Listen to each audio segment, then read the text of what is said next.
अस्सलाम वालेकुम, आप देख रहे हैं वर्ल्ड। मैं हूं आपके साथ जुबैर अली। बार बार मुसलमानों को टारगेट करने के लिए और मुसलमानों के टारगेट करने के साथ कुछ ऐसी मूवी मुसलमानों के विरोध में बनाई जा रही है दोस्तों। अभी हाल ही में कुछ महीने पहले एक मूवी बनाई गई थी द कश्मीर फाइल्स, जिसके अंदर दावा किया जा रहा था कि मुसलमानों के विरोध में, मुसलमानों के अगेंस्ट में वो मूवी बनाई गई है, कश्मीर के मुसलमानों के विरोध में। दरअसल उस मूवी को लेकर कितना विवाद हुआ था, किस तरह से उस मूवी को लेकर मामला कोर्ट तक पहुंचा, और कोर्ट के अंदर भी उसमें कई जो दावे किए गए थे उस मूवी के अंदर, वो सारे के सारे झूठे निकले और सारे काल्पनिक निकले। लेकिन मुसलमानों के प्रति जिस तरह से नफरत फैलाने के लिए कुछ मूवी बार बार मुसलमानों को टारगेट करती हुई नजर आ रही है, फिर से एक और मूवी मुसलमानों के विरोध में बनाई गई है। हम दो हमारे 12 इस नाम से एक मूवी बनाई गई है और इसका पोस्टर सोशल मीडिया के माध्यम से धड़ल्ले से दोस्तों वायरल करने की और कराने की कोशिश की जा रही है। इस मूवी को लेकर मुसलमानों के अंदर जो है काफी भारी मात्रा में गुस्सा और आक्रोश देखने को मिल रहा है। मुसलमानों ने कहा है कि बार बार जो है मुसलमानों को लेकर इस तरह की मूवियां बनाई जा रही हैं और ये हिंदू मुस्लिम का झगड़ा कराना चाहते हैं। इस तरह से यहाँ पर सीधा सीधा टाइटल दिया गया है। स्क्रीन पर आप लोगों की रिपोर्ट है, हिंदू मुस्लिम का झगड़ा कराना चाहते हैं। फिल्म हम दो हमारे 12 के विरोध में उतरे मुसलमान। मुसलमान जो है इसके विरोध में पूरी तरह से उतर चुके हैं और मुसलमानों का ये कहना है कि हम इस मूवी को किसी भी तरह से हो रिलीज नहीं होने देंगे, इस मूवी को किसी भी तरह से पर्दों पर नहीं चलने देंगे। और दावा ये किया जा रहा है कि मुसलमान ये कह रहे हैं कि इसके पोस्टर्स बैनर्स हम कहीं भी नहीं लगाने देंगे। आगे देखिए, एक्टर अन्नू कपूर अभिनीत फिल्म हम दो हमारे 12 को लेकर विवाद खड़ा हो गया है। इस फिल्म को लेकर मुस्लिम संगठनों ने नाराजगी जताई है और इसे कश्मीर फाइल्स की तरह एक वर्ग को टारगेट करने वाली फिल्म करार दिया है। समाज में मुस्लिम महिलाओं की स्थिति दिखाने के लिए बनाई गई फिल्म हम दो हमारे 12 फिल्म का पहला टीजर रिलीज होने के बाद से इस्लामी कट्टरपंथी इस पर भड़के हुए हैं दोस्तों। इसके ऊपर जो है पूरी तरह से ये दावा किया जा रहा है इस फिल्म के अंदर कि हम मुस्लिम समाज की महिलाओं की असलियत दिखाना चाहते हैं कि आखिर किस तरह से मुस्लिम महिलाएं मुस्लिम समाज के अंदर रहती हैं, किस तरह से उनके ऊपर प्रताड़ित उनको किया जाता है। इस तरह से जो है लोगों की मानसिकता है, लोग ये बताना चाहते हैं कि मुस्लिम महिलाएं किस तरह से मुसलमानों के अंदर रहती हैं, उनको किस तरह से दबा कर रखा जाता है। ये जो है फिल्म के अंदर दावा किया जा रहा है, क्योंकि कई बार कुछ भेड़ियों की तरफ से इस तरह की साजिशन जो है बातें कही भी गई हैं कि मुसलमानों की महिलाओं को हम आज़ादी दिलाएंगे, मुसलमानों की महिलाओं को हम रिहा कराएंगे, उनको अपनी जिंदगी जीने का पूरा हक है। इस तरह से कई बार रिपोर्टें सामने निकल कर आई हैं। अब इसके अंदर भी यही कहा जा रहा है कि मुसलमानों की महिलाओं के बारे में जो है स्थिति दिखाने के लिए हमने इस फिल्म को बनाया है। दरअसल दावा किया, लोग ये कह रहे हैं कि दंगा कराना चाहते हैं इस तरह की फिल्में बनाने के बाद। क्या इन लोगों की मानसिकता ये है कि दंगा कराना चाहते हैं? क्योंकि द कश्मीर फाइल्स को लेकर जिस तरह से देश के अंदर भारी मात्रा में तनाव देखा गया, उससे पहले फिर उसके बाद दावा किया जा रहा था कि द अजमेर फाइल्स भी बनाई जाएगी।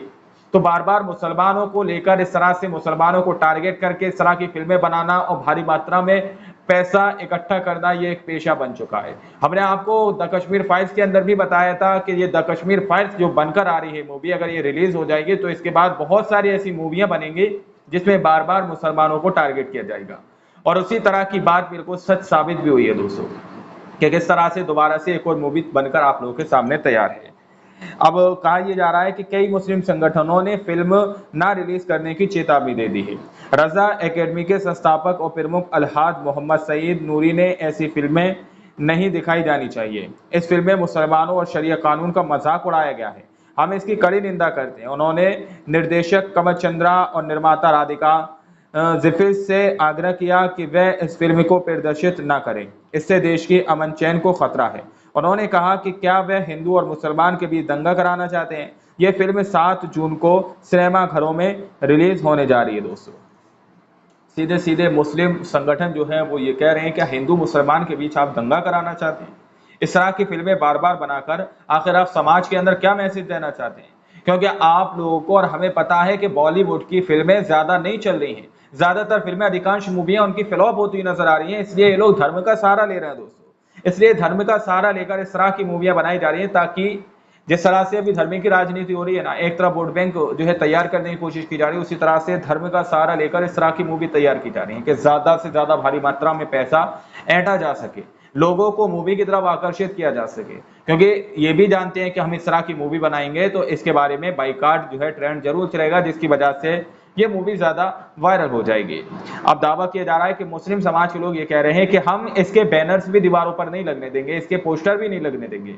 दावा किया जा रहा है कि हजरत ख्वाजा गरीब नवाज वेलफेयर महाराष्ट्र के सेक्रेटरी यूसुफ अंसारी ने कहा कि एक समुदाय को बदनाम करने के लिए फिल्म बनाई जा रही है, इससे मुस्लिम समाज को ठेस पहुंचेगी। हम दो और हमारे 12 जो ये फिल्म महाराष्ट्र और मुंबई में किसी भी सिनेमा घर, सोशल मीडिया पोस्टर कहीं लगने नहीं देंगे। जो ये फिल्म के डायरेक्टर और अभिनेता हैं, क्या वह मुस्लिम हैं? उन्होंने कहा कि हम मुंबई में फिल्म क्या हम उन्होंने कहा कि हमने मुंबई में फिल्में किया, इस पोस्टर तक नहीं लगने देंगे। ये फिल्म की तो बहुत बड़ी बात की जा रही है, लेकिन जो है ख्वाजा गरीब नवाज वेलफेयर सोसाइटी की तरफ से कहा जा रहा है कि हम फिल्म तो बहुत दूर की बात है, इसके पोस्टर भी नहीं लगने देंगे, किसी भी तरह से इस मूवी को रिलीज नहीं होने देंगे। वहीं पर अब ये सवाल पूछा जा रहा है कि आखिर क्यों बार बार धर्म का सहारा लेकर, रिलीजन का सहारा लेकर इस तरह की मूवियां बनाई जा रही है, बार बार मुसलमानों को क्यों टारगेट किया जा रहा है। उन्होंने कहा कि इससे पहले भी केरल फाइल्स फिल्म के जरिए गलत बातें बताई गई थी। उन्होंने कहा कि रोजगार, विकास, शिक्षा की बात न करते हुए धर्म को बीच में लाया जा रहा है। मौलाना अब्दुल रहमान जियाई ने कहा कि रजा एकेडमी ने फिल्म को बैन करने के लिए हम कानूनी विकल्पों पर काम कर रहे हैं। एकेडमी ने फिल्म को प्रतिबंधित करने के लिए सेंसर बोर्ड को पत्र भी लिखा है। दोस्तों, सीधे तौर पर यह बात वाकई में सही और समझने वाली है कि शिक्षा और रोजगार, डेवलपमेंट को लेकर इन पर फिल्में बनाने के बजाय सीधे सीधे धर्म पर फिल्में बनाई जा रही हैं। दरअसल धर्म का जो जहर है लोगों के जहन के अंदर घोल दिया गया है, चाहे वो गोदी मीडिया हो, चाहे फिर वो हमारे देश के अंधभक्त हो। लेकिन अब धर्म के नाम पर मूवियां भी धड़ल्ले से बेची जा रही हैं, मूवियां भी धड़ल्ले से बनाई जा रही हैं, क्योंकि वो जानते हैं कि अगर इसके लिए हम मूवी बनाएंगे तो हमारी वीडियो, वो मूवी जो है ज्यादा वायरल होगी, ज्यादा पॉपुलर होगी, जिससे ये लोग ज्यादा अच्छी खासी मोटी कमाई कर सकते हैं। लेकिन अब इस मूवी को लेकर काफी मात्रा में लोग जो है विरोध करते हुए नजर आ रहे हैं, आक्रोशित दिख रहे हैं, कह रहे हैं कि मुंबई के अंदर वो बैनर तो बहुत दूर की बात है, इस मूवी की तो बहुत दूर की बात है, हम इनके बैनर भी नहीं लगने देंगे। दोस्तों, अब हम दो हमारे 12 की जो मूवी है, इसके अंदर कुछ आयतें कुरान शरीफ की भी दी गई हैं, जिनको तोड़ मड़ो के या फिर जिनको गलत तरीके से पेश किया गया। क्योंकि आपको और हमें पता है किसी भी आयत का मतलब जानने के लिए उसके पिछली आयत के बारे में जानना बेहद जरूरी होता है। कुरान शरीफ की पिछली आयत का ही आगे आने वाली आयत का मकसद पता चलता है, लेकिन यहाँ पर कुछ आयतों को उठाकर उसको दिखाने की कोशिश की गई है इस मूवी के अंदर, जिसकी वजह से बहुत सारे मुसलमान इसका विरोध करते हुए नजर आ रहे हैं। अब आप लोग इस मूवी के बारे में क्या सोचते हैं, क्या समझते हैं, अपनी राय कमेंट सेक्शन में हमें जरूर दीजिएगा। मिलता है अगली वीडियो में, जब तक के लिए अपना ख्याल रखिएगा।